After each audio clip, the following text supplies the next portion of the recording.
अंधेरी रात का घना सन्नाटा छाया था और मैं नेहा के कमरे में धीरे धीरे कदमों से प्रवेश कर गई। मेरे हाथ में वो छोटी सी शीशी थी जिसमें पारदर्शी बूंदें मेरे सपनों की मंजिल छुपाए हुए थी। मैंने झुककर उस नन्ही बच्ची के सोते चेहरे को निहारा। अचानक पीछे की गैलरी में किसी के पैरों की आहट सी लगी। मैं ठिठक गई। क्या विक्रम जी जाग उठे थे? मैंने पीछे मुड़कर देखा तो वहां कोई नहीं था, लेकिन फर्श पर एक सफेद कागज का टुकड़ा पड़ा था जिसमें सुंदर अक्षरों में लिखा था कि सिंहासन का रास्ता कांटों से भरा होता है। अभी तुम जिस छाया से डर रही हो वो तुम्हारा अपना अतीत है। याद रखना, हिसाब का समय निकट है। मेरे हाथ कांप उठे। वो चिट्ठी किसने रखी?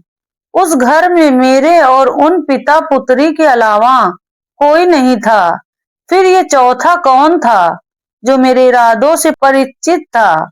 मैंने जल्दी से वो कागज मुट्ठी में गूंथ लिया। डर और रोमांच की लहर मेरे शरीर में दौड़ गई, लेकिन संपत्ति की लालसा ने मेरे कदमों को स्थिर रखा। ये रहस्य क्या था?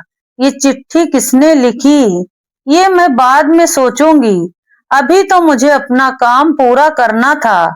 मेरा नाम रिया है और मैं अपने सौंदर्य पर बहुत गर्व करती थी। मेरा संबंध एक अत्यंत साधारण और गरीब परिवार से था, जहां इच्छाएं हिमालय जैसी ऊंची और साधन गहरी खाई जैसे कम थे।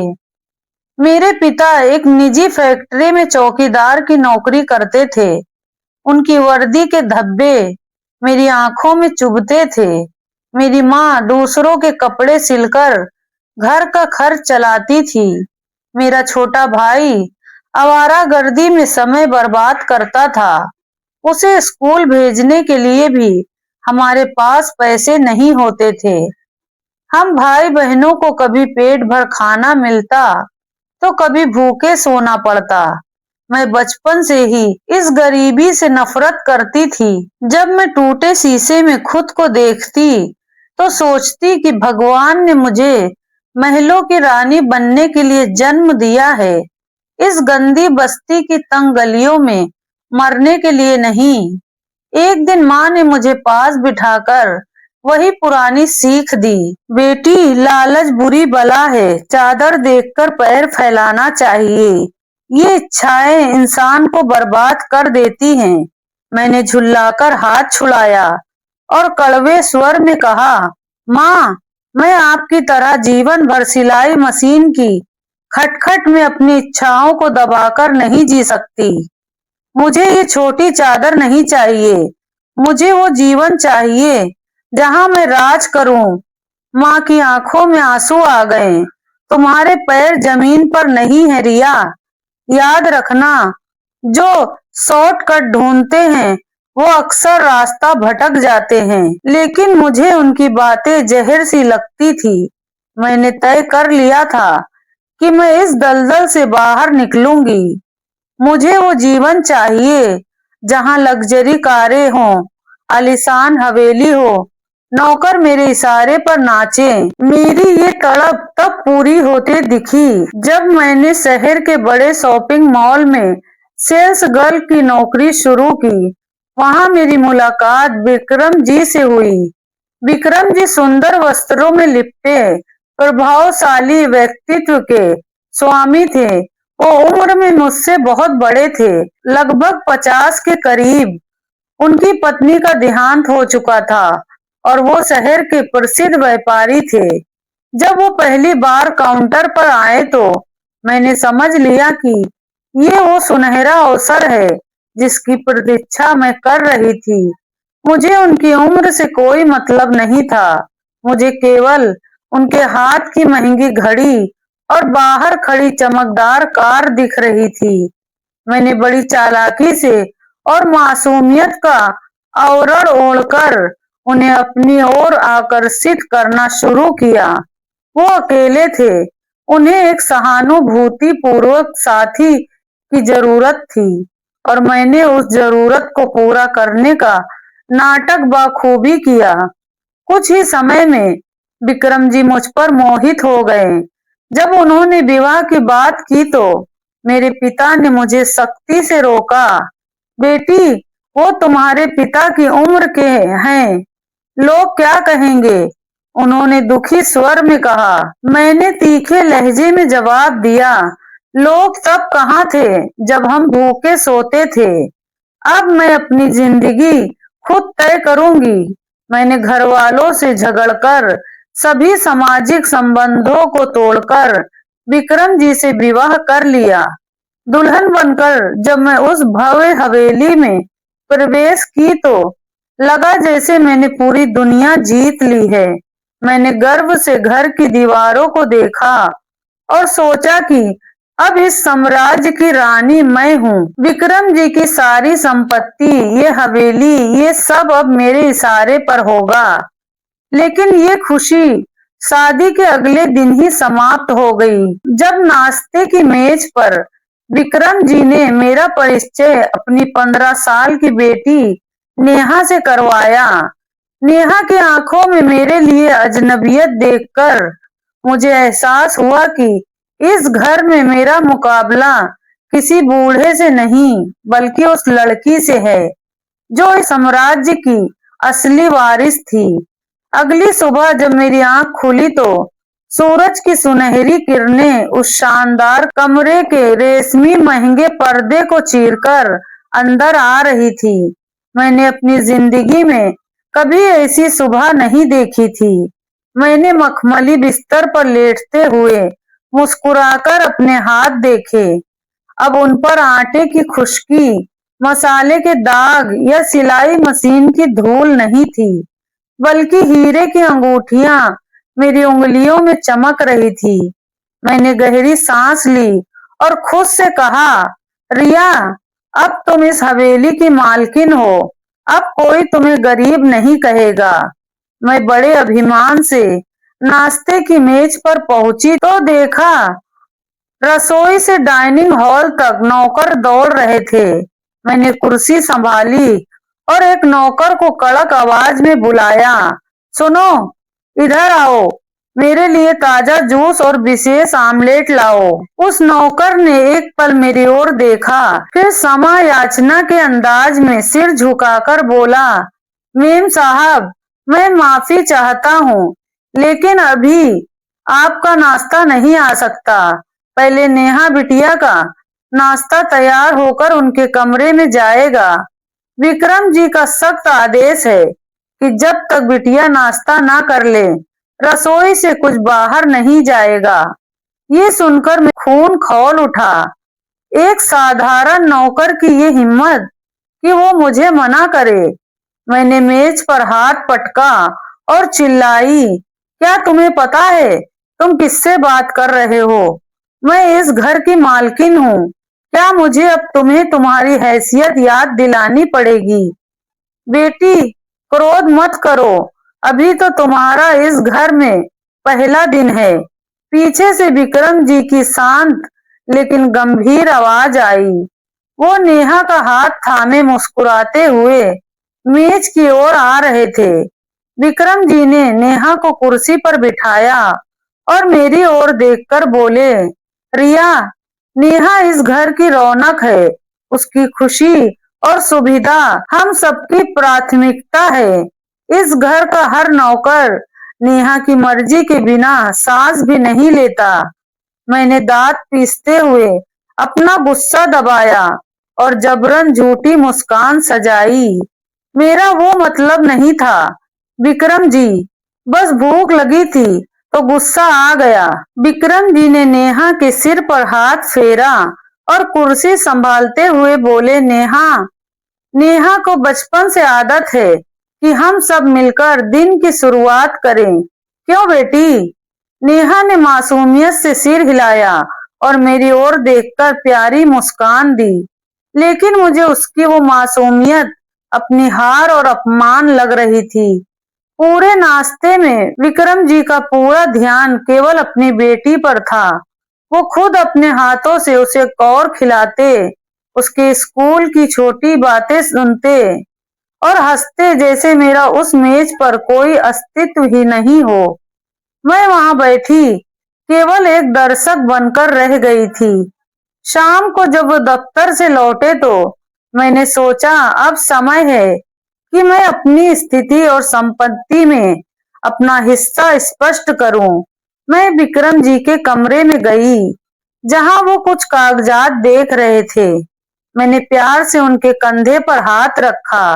विक्रम जी, ये हवेली, ये कारें, ये नौकर, भगवान की कृपा से सब कितना शानदार है। मैं कभी सोचती हूँ कि भगवान ने मुझे कितना दिया है। मैंने उनके हाथ थामते हुए बात आगे बढ़ाई। मैं सोच रही थी कि हमें अपनी उज्जवल भविष्य के लिए कुछ नई विशेष योजनाएं बनानी चाहिए। आखिर इस संपत्ति को बढ़ाना भी तो हमारा काम है ना? विक्रम जी ने गहरी सांस ली, फाइल बंद की और मेरी ओर देखकर ऐसी मुस्कान दी जिसमें दुख छिपा था। रिया, शायद तुम कुछ गलत समझ रही हो। ये सब जितना दिखता है वास्तव में वैसा नहीं है। ये हवेली, ये फैक्ट्रियां, ये बैंक बैलेंस, ये सब मेरी मेहनत का फल नहीं बल्कि नेहा की माँ का विरासत है। मैं तो केवल इस साम्राज्य का एक संरक्षक हूँ। मेरा दिल जोर से धड़का, जैसे किसी ने सीने पर हथौड़ा मारा हो। मतलब? मैं कुछ समझी नहीं। आप मालिक नहीं हैं? वो कुर्सी से उठे और खिड़की की ओर देखते हुए बोले, मतलब ये कि कानूनी रूप से मैं इनका मालिक नहीं बन सकता। नेहा की माँ ने मरने से पहले एक वसीयत की थी कि जिस दिन नेहा 18 साल की हो जाए वही इस साम्राज्य की असली और एकमात्र मालकिन होगी। ये सुनकर मेरे पैरों तले जमीन खिसक गई। मेरा दिमाग सुन्न हो गया और आंखों के सामने अंधेरा छा गया। मैं जिस सोने की खान को अपना समझकर आई थी उसकी चाबी तो उस 15 साल की लड़की के हाथ में थी, जो मेरी नजरों में केवल एक बाधा थी। मेरा मतलब, कल को हम अपनी संतान के बारे में सोचे तो। मैंने लड़खड़ाती आवाज में आखिरी प्रयास किया। विक्रम जी ने मुड़कर मेरी ओर देखा और शांत स्वर में बोले, रिया, तुम्हें अपने भविष्य की चिंता करने की जरूरत नहीं। हमारे पास रहने को ये हवेली है और मेरी एक पेंशन भी होगी जो हमारे गुजारे के लिए काफी होगी। लेकिन जहां तक संपत्ति का संबंध है, नेहा का हक केवल उसे ही मिलेगा। वो इतने सुकून से ये कहकर चले गए जैसे उन्हें इस बात से कोई फर्क नहीं पड़ता कि कल वो खाली हाथ हो जाएंगे। मैं अपने कमरे में आई तो क्रोध, ईर्ष्या और लालच ने मुझे पागल कर दिया। मैंने आईने में अपना रुख देखा और गुस्से से चीखी, तो क्या मैं फिर उसी गरीबी के कीचड़ में लौटूंगी, उन टूटी दीवारों और भूख की जिंदगी में? नहीं, मैं ये कभी नहीं होने दूंगी। अगर नेहा ही सब कुछ है तो मुझे उसका हल निकालना होगा। मैं बिस्तर की ओर मुड़ी तो मेरी नजर ड्रेसिंग टेबल पर पड़े एक छोटे फूलदान पर पड़ी जो सुबह वहां नहीं था। उसमें एक छोटी सी चिट्ठी लगी थी जिसमें सुंदर अक्षरों में लिखा था, सर्प जब केचुली बदलता है तो भी विषैला रहता है। तुमने अभी केवल हवेली की चमक देखी है, इस हवेली के तहखाने की अंधेरा बाकी है। मेरा चेहरा पीला पड़ गया और हाथ कांपने लगे। ये कौन था जो छाया की तरह मेरा पीछा कर रहा था? इस पूरे घर में मेरा कोई शत्रु नहीं था। मैं तो अभी नई आई थी। फिर ये रहस्यमय संदेश कहाँ से आ रहे थे? क्या कोई ऐसा था जो मेरी नीयत की गहराइयों को भाप चुका था? डर की लहर मेरे शरीर में दौड़ गई, लेकिन संपत्ति छिन जाने का भय उस डर से कहीं बड़ा था। वो रहस्यमय चिट्ठियां मेरे नसों पर सवार थी, लेकिन मेरे अंदर की लालसा उनसे अधिक शक्तिशाली साबित हुई। मैंने सोचा जो भी है मुझे डराने की कोशिश कर रहा है, लेकिन वो मेरा कुछ नहीं बिगाड़ सकता। मेरे सामने अब केवल एक लक्ष्य था, ये संपत्ति। अगर विक्रम जी को कुछ हो गया तो मुझे एक पैसा भी नहीं मिलेगा, और अगर ये लड़की 18 साल की हो गई तो मैं उसके रहम पर रहूंगी। मैंने आईने में खुद से कहा, मुझे कुछ ऐसा करना होगा कि बाधा भी हट जाए और किसी को शक भी न हो। शैतान ने मेरे दिमाग पर पूरी तरह हावी हो चुका था। मैंने अपने चेहरे पर ममता का आवरण ओढ़ा और नेहा के कमरे की ओर चली। वो वहां बैठी किताबें पढ़ रही थी। नेहा बेटी, क्या कर रही हो? मैंने अपनी आवाज में मिठास घोलते हुए पूछा। वो आश्चर्य से मेरी ओर देखने लगी। कुछ नहीं छोटी माँ, बस पढ़ाई कर रही थी। मैंने सोचा, अब हम अपनी दूरियां मिटाएं। मैं चाहती हूँ कि तुम मुझे अपनी सगी माँ समझो। मैंने उसके पास बैठकर उसके बाल सहलाते हुए कहा। उसकी आंखों में चमक आ गई।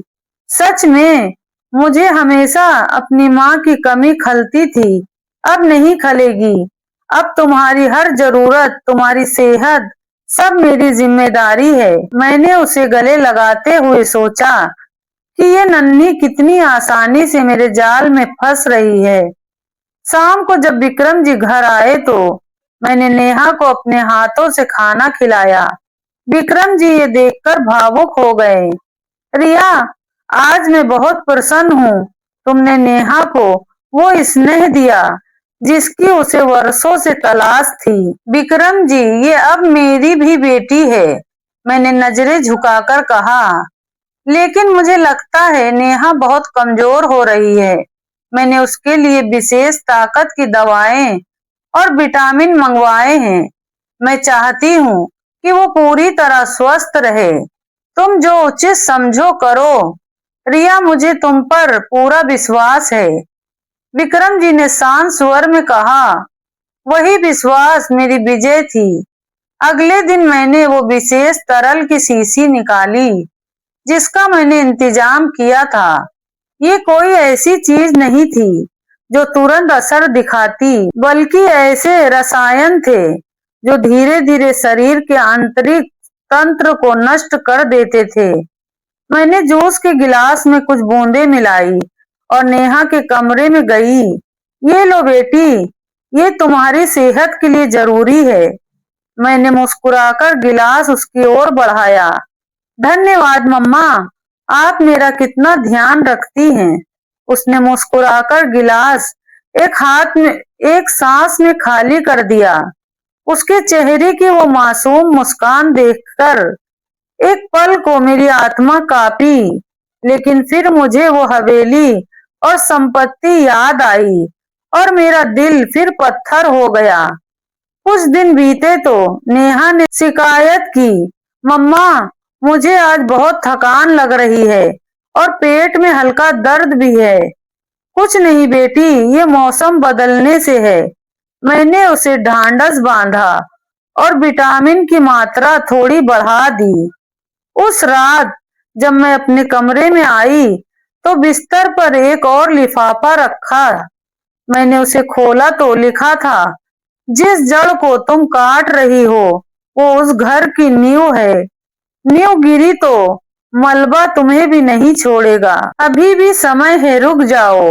मैंने वो कागज क्रोध से फाड़कर फेंक दिया।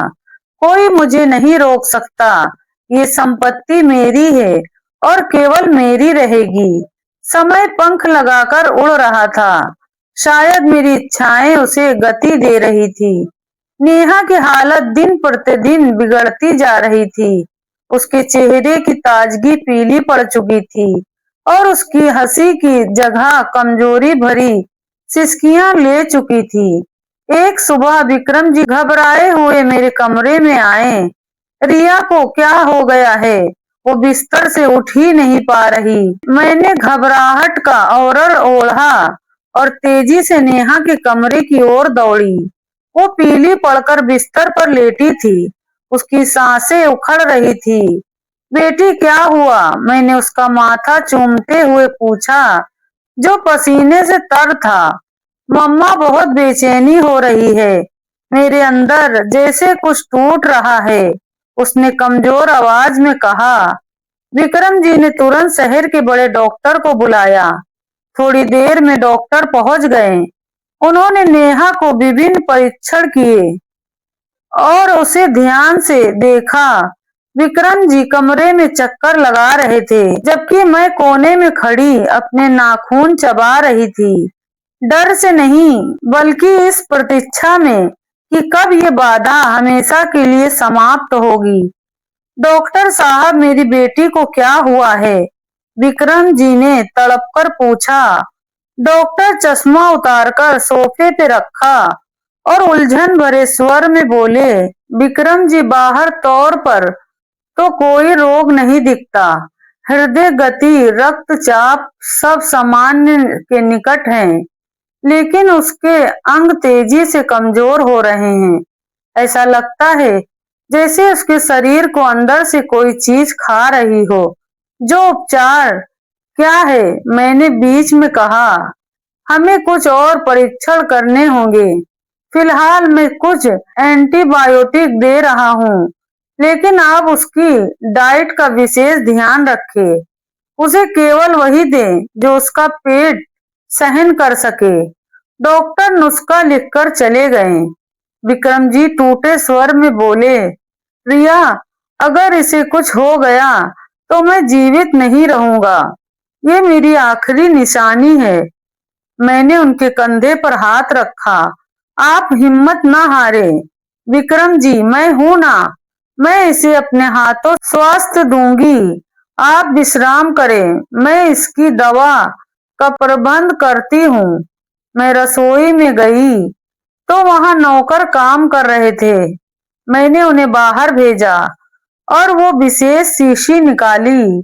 मैंने गिलास में दवा डाली ही थी कि रसोई की खिड़की पर खटका हुआ। मैं चौंक गई। बाहर देखा तो कोई नहीं था, लेकिन किचन के पास एक काली चिट्ठी पड़ी थी।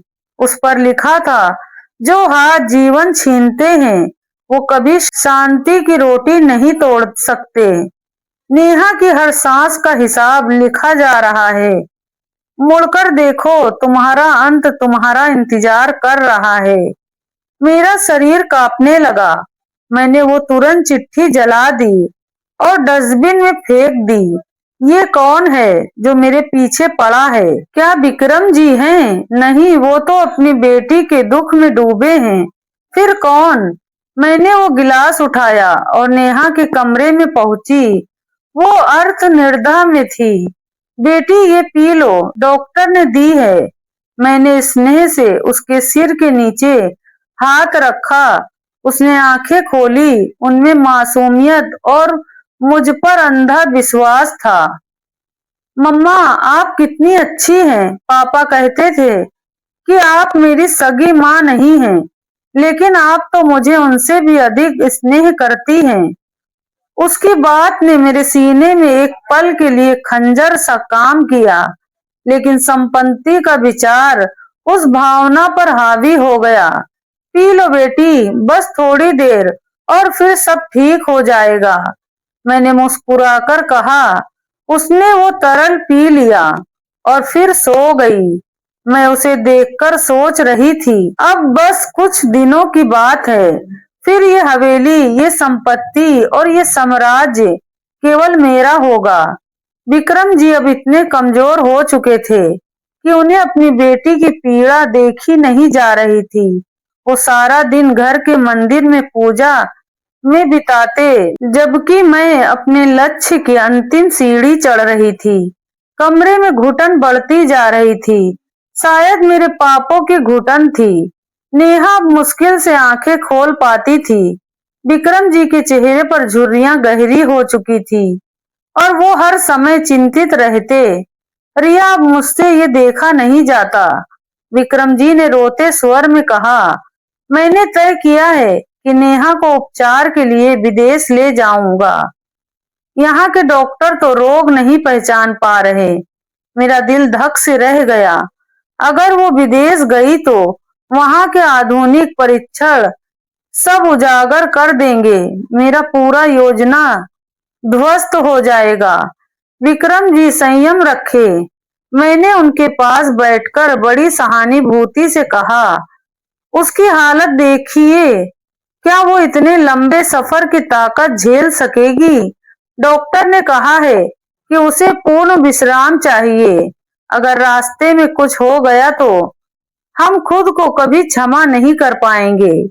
लेकिन मैं उसे यूं तड़पते नहीं देख सकता। विक्रम जी ने सोफे पर सिर रख दिया। आप मुझ पर विश्वास रखें, मैं दिन रात उसकी सेवा कर रही हूँ।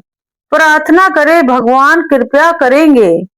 मैंने उन्हें सांत्वना दी, लेकिन अंदर से सोच रही थी कि अब मुझे गति बढ़ानी होगी, इससे पहले कि विक्रम जी का धैर्य जवाब दे जाए। मैं रसोई में गई और वो शीशी निकाली। वो अब लगभग समाप्त होने वाली थी। मैंने नेहा के लिए सूप तैयार किया और उसमें तरल की अंतिम बूंदें डाल दी। जब मैं ट्रे लेकर कमरे की ओर जा रही थी, तो कॉरिडोर के अंधेरे में मुझे कोई छाया दिखी। कौन? वहां मैं चिल्लाई। जवाब में केवल मौन था। मैं तेज कदमों से आगे बढ़ी तो वहां जमीन पर एक टूटी गुड़िया पड़ी थी। ये वही गुड़िया थी जो नेहा को बहुत प्रिय थी। उसके गले में धागा बंधा था और उसके साथ एक नोट था, जिस मासूम का जीवन तुम छीन रही हो, उसकी चीखें तुम्हारी हवेली की दीवारों में कैद हो रही हैं। जब ये दीवारें गिरेंगी तो तुम्हें छिपने की जगह नहीं मिलेगी। समय समाप्त हो रहा है। मेरा हाथ कांपने लगा और सूप का प्याला ट्रे में हिल गया। मैं घबराहट में वो नोट जेब में डाला और नेहा के कमरे में प्रवेश किया। विक्रम जी वहां नहीं थे। नेहा बेटी उठो, सूप पी लो। मैंने उसे सहारा देकर बिठाया। उसने बड़ी मुश्किल से आंखें खोली। उसका चेहरा हड्डियों का ढांचा बन चुका था। मम्मा, मुझे बहुत डर लग रहा है। मुझे लगता है जैसे कोई मुझे बुला रहा है। कोई नहीं बेटी, ये तुम्हारा भ्रम है। मैंने उसे चम्मच से सूप पिलाना शुरू किया। मम्मा, क्या मैं स्वस्थ हो जाऊंगी? मैं चाहती हूँ कि मैं 18 साल की हो जाऊं तो पापा को बड़ा उपहार दूं। आपको पता है, मैंने उनके लिए एक वसीयत लिखी है। उसने कमजोर स्वर में कहा। मेरा हाथ रुक गया। कैसी वसीयत पता है? पापा कहते हैं कि सब मेरा है, लेकिन मैं चाहती हूँ कि मेरे बाद सब आपका और पापा का हो। उसकी आवाज डूबने लगी। मेरी आंखें चमक उठी। तो इसका मतलब अगर वो मर गई तो मैं रानी बन जाऊंगी। मेरी लालसा ने सहानुभूति को कुचल दिया। हाँ बेटी, सब ठीक हो जाएगा, तुम बस ये समाप्त करो। मैंने उसे पूरा सूप पिला दिया। वो बिस्तर पर गिर गई और उसकी सांसें उखड़ने लगी। मैं उसे तड़पते देखती रही और चुपचाप कमरे से बाहर निकल आई। बाहर बरामदे में विक्रम जी खड़े आकाश की ओर देख रहे थे। रिया, क्या वो सो गई? उन्होंने पूछा। जी विक्रम जी, वो विश्राम कर रही है। मैंने सपाट स्वर में कहा। मुझे नहीं पता था कि वो रात इस घर के इतिहास की सबसे भयानक रात साबित होने वाली थी। नेहा की हालत अचानक इतनी बिगड़ गई कि पूरा घर चीखों से गूंज उठा और अस्पताल ले जाने का समय भी नहीं मिला। वो मनहूस रात आ पहुंची जिसकी मुझे तीव्र परीक्षा थी, लेकिन उसकी भयावता और अनुमान मुझे नहीं था। आधी रात का समय था। पूरे घर में मृत्यु जैसा मौन था कि अचानक नेहा के कमरे से दिल दहला देने वाली चीख उठी। मैं तेजी से वहां पहुंची। विक्रम जी पहले से वहां थे और घबराहट में नेहा को झिझोर रहे थे। नेहा मेरी बच्ची, आंखें खोलो, देखो पापा आए हैं। वो जोर जोर से रो रहे थे। नेहा का शरीर अकड़ गया था। उसकी आंखें छत पर जमी थी और वो सांस लेने के लिए मछली की तरह तड़प रही थी। मैंने आगे बढ़कर उसे गोद में लिया। उसका शरीर बर्फ सा ठंडा पड़ चुका था। विक्रम जी जल्दी कीजिए, अस्पताल ले जाना होगा, मैंने ऊंची आवाज में कहा। हालांकि अब बहुत देर हो चुकी है।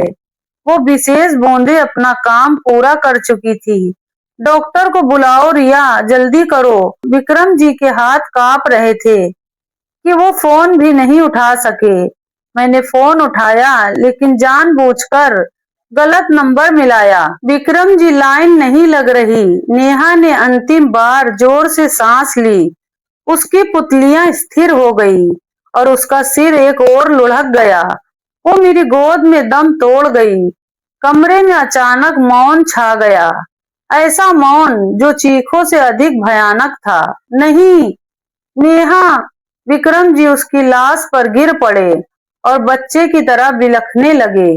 घर में हाहाकार मच गया। नौकर जमा हो गए, पड़ोसी आ गए। मैंने भी दुपट्टे से मुंह ढक लिया और रोने लगी। मैं सबके सामने रो रही थी, छाती पीट रही थी, लेकिन मेरे अंदर का सुकून समुद्र जैसा था। मेरी मंजिल सामने थी। अब इस साम्राज्य की एकमात्र वारिस मैं हूँ। अब कोई बाधा शेष नहीं। मैंने आंसू पोंछते हुए मन ही मन सोचा, अंत्येष्टि के संस्कार पूरे हुए। शमशान की लकड़ी जब नेहा के अस्तित्व को ढक रही थी, तो विक्रम जी वहां पत्थर की मूर्ति बने खड़े थे। उनकी आंखों के काले घेरे हल्के पड़ चुके थे। एक ही दिन में दशकों बूढ़े लग रहे थे। मैं उनके पास गई और कंधे पर हाथ रखा। विक्रम जी, धैर्य रखे, ये भगवान की इच्छा थी, मैंने भर्राई आवाज में कहा। उन्होंने उत्तर नहीं दिया। वो बस खाली नजरों से उस मिट्टी को देख रहे थे जो उनकी पूरी दुनिया निगल चुकी थी। अगले दिन घर में शोक का वातावरण रहा। कुलक्रिया हुई, तेरवी हुई। इन 3 दिनों में विक्रम जी ने एक शब्द नहीं बोला। वो बस अपने कमरे में बंद रहते या नेहा की तस्वीर निहारते। मैंने सोचा, वो सदमे से टूट चुके हैं। अब कुछ समय बाद स्नेह से उन्हें मनाकर सारी संपत्ति अपने नाम करवा लूंगी। तीसरे दिन शाम मैं अपने कमरे में बैठी भविष्य के सपने बुन रही थी। मैंने सोचा, अब इन पुराने फर्नीचर बदल दूंगी, पूरी दुनिया घूमूंगी। अचानक दरवाजे पर खटखट हुई। मैंने दरवाजा खोला तो सामने विक्रम जी खड़े थे। उनकी आंखें पूरी लाल थी, लेकिन उनमें पिछले 3 दिनों की शून्यता नहीं थी, बल्कि एक अजीब शक्ति थी। रिया, अपना सामान समेट लो, उन्होंने सपाट स्वर में कहा। मेरा दिल खुशी से उछल पड़ा। सामान क्यों विक्रम जी? क्या हम कहीं जा रहे हैं? मैंने अपनी प्रसन्नता छिपाते हुए पूछा। मुझे लगा शायद वो नेहा की यादों से दूर जाने के लिए मुझे किसी नए देश या बड़े बंगले में ले जा रहे हैं। हाँ, हम ये हवेली छोड़ रहे हैं, हमेशा के लिए। जल्दी करो, गाड़ी बाहर खड़ी है। वो इतना कहकर मुड़े और चले गए। मैंने जल्दी से अपने कीमती आभूषण, रेशमी वस्त्र और वो सब समेटा जो मैंने इन महीनों में जमा किया था। मैं सोच रही थी कि अब एक नई और पहले से अधिक शानदार जिंदगी मेरा इंतजार कर रही है। मुझे क्या पता था कि भाग्य का सबसे बड़ा मोड़ अभी कुछ पलों की दूरी पर है। मैंने अपना भारी बैग उठाया, जिसमें मैंने सपने, मेरे गहने और वो रेशमी वस्त्र थे जो मैंने इस हवेली की रानी बनकर पहने थे। विक्रम जी मौन सीढ़ियां उतरकर नीचे जा रहे थे। उनके कदमों में पहली वाली तेजी नहीं थी, बल्कि बोझिलपन था। मैं अंतिम बार उस भव्य हवेली की दीवारों को देखा। झूमर, वो महंगे कालीन, वो सीढ़ियां जिन पर चढ़ते हुए मैंने सोचा था कि मैंने किस्मत जीत ली है। जल्दी आओ रिया, समय कम है। विक्रम जी की आवाज कॉरिडोर में गूंजी। हम गाड़ी में बैठे। विक्रम जी खुद चला रहे थे। जैसे ही गाड़ी बड़े गेट से बाहर निकली, मुझे अजीब सी राहत मिली। मैंने सोचा, शायद विक्रम जी नेहा के शोक से इतने टूटे हैं कि वो इस शहर को ही छोड़ना चाहते हैं। विक्रम जी, क्या हम किसी दूसरे शहर जा रहे हैं या विदेश? मैंने मुस्कुराकर पूछा। मैंने सुना है दुबई बहुत सुंदर है, हम वहां नया व्यापार शुरू कर सकते हैं। विक्रम जी ने कोई उत्तर नहीं दिया। उनकी नजरें सड़क पर जमी थी। गाड़ी शहर के पॉश इलाके की चौड़ी सड़कों से निकलकर धीरे धीरे तंग रास्तों की ओर मुड़ने लगी। फ्लाईओवर के नीचे से गुजरते हुए नजारे बदलने लगे। अब बड़े बंगले नहीं बल्कि छोटी दुकानें और पुरानी इमारतें थी। विक्रम जी, यह रास्ता गलत है, हम कहाँ जा रहे हैं? मेरे स्वर में चिंता उभरी। हम वहीं जा रहे हैं जहां हमारी जगह है, उन्होंने संक्षिप्त उत्तर दिया। गाड़ी अब शहर के एक गरीब इलाके में प्रवेश कर रही थी, जहां गंदगी के ढेर थे और गलियों में सीवर का पानी बह रहा था। बदबू मेरे नथनों से टकराई तो मैंने दुपट्टे से नाक ढक ली। आखिरकार गाड़ी एक चीड़ कच्ची बस्ती के सामने रुकी। सामने एक टूटी दीवार वाला पुराना झोपड़ा था, जिसके दरवाजे का रंग उखड़ चुका था। विक्रम जी ने गाड़ी रोकी और इंजन बंद कर दिया। उतरो, हम पहुंच गए, उन्होंने कठोर स्वर में कहा। मैं आश्चर्य और परेशानी से बाहर निकली। विक्रम जी, ठीक हैं, हम यहाँ क्यों आए? ये किसी नौकर का घर है। विक्रम जी ने गाड़ी से मेरा बैग निकाला और उसे कच्ची जमीन पर फेंक दिया। नहीं रिया, ये मेरा असली घर है। मैं विवाह से पहले यहीं रहता था। मेरा सिर चकराने लगा। मतलब? मैं कुछ समझी नहीं। वो बंगला, वो कारें, वो फैक्ट्रियां, वो सब क्या था? विक्रम जी ने मेरी आंखों में आंखें डालकर खड़े हो गए। उनकी आंखों में एक शून्यता नहीं थी, बल्कि एक ऐसा सच था जो मुझे अंदर तक चीरने वाला था। मैंने तुम्हें बताया था रिया, वो सब नेहा की माँ का था, वो धीरे बोले। लेकिन मैंने तुम्हें एक बात नहीं बताई थी। उसकी वसीयत में एक कड़ी शर्त थी। कैसी शर्त? मेरे गले से मुश्किल से आवाज निकली। शर्त ये थी कि अगर नेहा 18 साल तक पहुंचकर संपत्ति संभाल ले तो सब उसका, लेकिन अगर वो 18 साल से पहले या विवाह से पहले देहांत हो जाए तो पूरी संपत्ति, बैंक बैलेंस, कारें, फैक्ट्रियां तुरंत एक चैरिटी ट्रस्ट यानी अनाथालय के नाम हो जाएगी। वसीयत के अनुसार ऐसी स्थिति में मेरे पास कुछ नहीं बचेगा। मेरा चेहरा सफेद पड़ गया। क्या आप क्या कह रहे हैं? मैंने तुम्हें बताया था कि मैं केवल एक संरक्षक हूँ। विक्रम जी की आवाज में अब कठोरता थी। नेहा के देहांत होते ही कानूनी प्रतिक्रिया शुरू हो गई। आज वो हवेली ट्रस्ट को सौंप दी गई। इस समय मेरे पास केवल ये पुराना मकान बचा है जो मेरे माता पिता का था, और मेरी मामूली पेंशन। मैं पत्थर की मूर्ति बनी खड़ी थी। मेरे कानों में सीटियां बजने लगी। मैंने जिस सोने की चिड़िया को मारा था, उसके मरते ही मेरे सोने का पिंजरा भी गायब हो गया था। मैंने अपने लालच में अपनी ही कब्र खोद ली। तुमने सोचा था कि नेहा के जाने से सब तुम्हारा हो जाएगा। विक्रम जी ने एक कदम आगे बढ़ाया और उनके हाथ में वही रहस्यमयी चिट्ठियां थी जो मुझे मिलती थी। क्या तुम्हें लगा कि ये संदेश कोई भूत लिख रहा है? मेरी सांस थम गई। तो वो चिट्ठियां आप लिख रहे थे? विक्रम जी ने कड़वी मुस्कान के साथ मेरी ओर देखा। रिया, मैंने तुम्हें हर कदम पर चेतावनी दी थी। मैं देखना चाहता था कि तुम कितनी दूर जा सकती हो, और तुमने साबित कर दिया कि तुम्हारी लालसा की कोई सीमा नहीं है।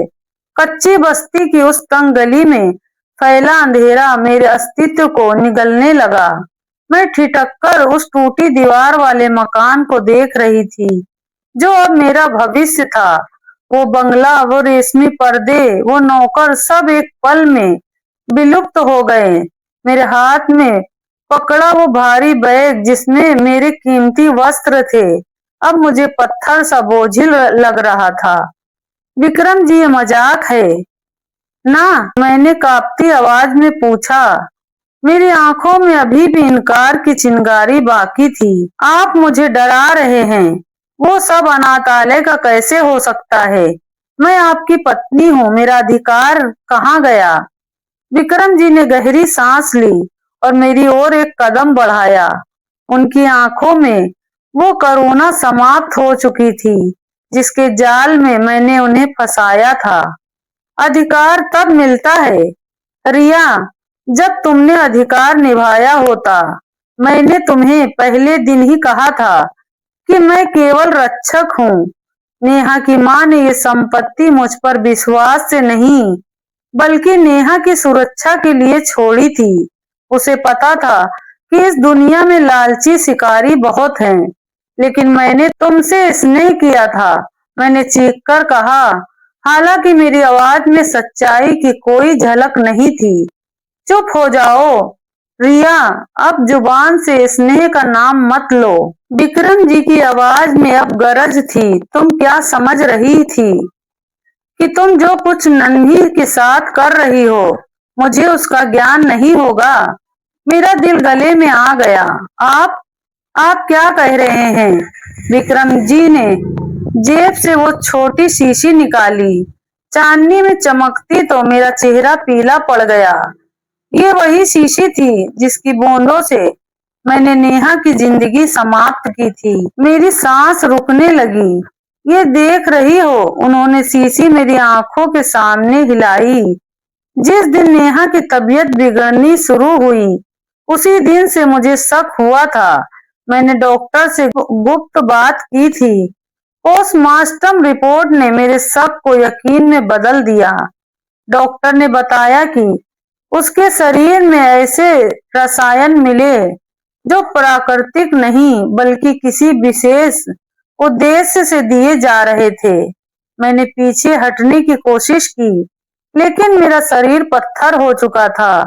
विक्रम जी, वो केवल ताकत की दवा थी। आप गलत समझ रहे हैं।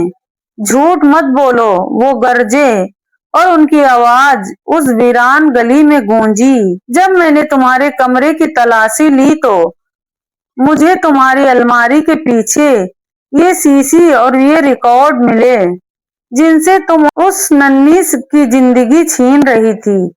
तुमने संपत्ति के लिए मेरी इकलौती संतान, मेरी दुनिया उजाड़ दी। अगर नेहा जीवित रहती तो हम उस हवेली में राजाओं की तरह रहते। उसकी जिंदगी हमारी वैभवपूर्ण जिंदगी की गारंटी थी। लेकिन तुम्हारी अंधी लालसा ने तुम्हें ये समझने नहीं दिया कि तुम जिस जड़ को काट रही हो वही तुम्हें छाया दे रही है। मैं उनके पैरों में गिरने की कोशिश की। विक्रम जी, मुझे क्षमा कर दें। मैंने ये सब हमारे लिए किया था। मैं गरीबी में लौटना नहीं चाहती थी। विक्रम जी ने घृणा से पैर खींच लिया। हमारे लिए नहीं रिया, केवल अपने लिए। तुमने अपनी ही कब्र खोद ली है। उस लड़की के जाते ही मैं सड़क पर आ गया हूँ, लेकिन मुझे इसका दुख नहीं है। मुझे दुख इस बात का है कि मैंने तुम जैसी विषैली को अपने घर में जगह दी। उन्होंने मेरा बाजू इतनी जोर से पकड़ा कि मेरी चीख निकल गई। वो मुझे घसीटते हुए उस झोपड़े के दरवाजे तक ले गए। विक्रम जी, दया कीजिए, मैं इस गंदगी में नहीं रह सकती। मुझे वापस ले चलिए। मैं रोई, गिड़गिड़ाई, लेकिन उनका दिल अब लोहे का हो चुका था। मैं गरीब हो गया हूँ रिया, लेकिन इतना बेशर्म नहीं कि अपनी बेटी की हत्यारन के साथ एक छत के नीचे रहूं। तुमने संपत्ति के लिए मेरी बच्ची की सांसें रोकी। अब तुम तड़पोगी। अब तुम इन गलियों में लौटोगी जहां से तुम भागना चाहती थी। उन्होंने पूरी ताकत से मुझे धक्का दिया। मैं उस कच्ची जमीन पर कीचड़ और गंदगी के ढेर पर गिर गई। मेरा रेशमी दुपट्टा मिट्टी में सन गया। तो साथियों, आपको ये कहानी कैसी लगी? नीचे कमेंट बॉक्स में जरूर बताएं। अगर आप मेरे चैनल पर नए हैं तो सब्सक्राइब जरूर करें और अपने दोस्तों के साथ शेयर करना ना भूलें। पूरी कहानी देखने का आप सबका दिल से धन्यवाद।